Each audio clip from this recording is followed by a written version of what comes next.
Bypass operation అనేది ఎందుకు చేస్తారు అంటే కొరోనరీ ఆర్టరీ డిసీజ్ ఉన్నప్పుడు మనం బైపాస్ సర్జరీ అనేది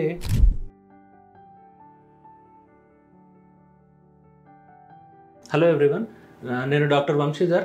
నేను పల్స్ హార్ట్ సూపర్ స్పెషాలిటీ హాస్పిటల్లో కార్డియోవాస్కులర్ అండ్ థొరాసిక్ సర్జన్ని. ఈరోజు మనం బైపాస్ ఆపరేషన్ గురించి తెలుసుకుందాం.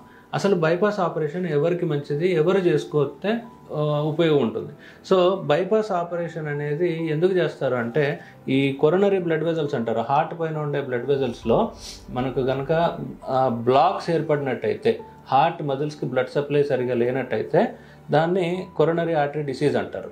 సో కొరోనరీ ఆర్టరీ డిసీజ్ ఉన్నప్పుడు మనం బైపాస్ సర్జరీ అనేది సజెస్ట్ చేస్తూ ఉంటాం అనమాట. సో ఎవరికి బైపాస్ సర్జరీ సజెస్ట్ చేస్తామంటే లెఫ్ట్ మెయిన్ ఆర్టరీ అంటారు. ఆ లెఫ్ట్ మెయిన్ ఆర్టరీలో సిగ్నిఫికెంట్ లీజన్ ఉంటే కనుక, లేదా 3 రక్తనాళాల్లోనూ సిగ్నిఫికెంట్ లీజన్ ఉంటే, హార్ట్ వీక్గా ఉన్నప్పుడు, షుగర్ ఉన్నప్పుడు, పేషెంట్ డయాబెటిక్ అయి ఉన్నప్పుడు, అండ్ కొరోనరీ ఆర్టరీ డిసీజ్తో పాటు వేరే ప్రాబ్లం అంటే కవాటాల ప్రాబ్లం కూడా ఉన్నప్పుడు, ఈ సందర్భాల్లో యూజువల్గా మనం స్టెంట్ కంటే కూడా బైపాస్ సర్జరీ అడ్వైస్ చేస్తూ ఉంటాం పేషెంట్స్కి. Thank you.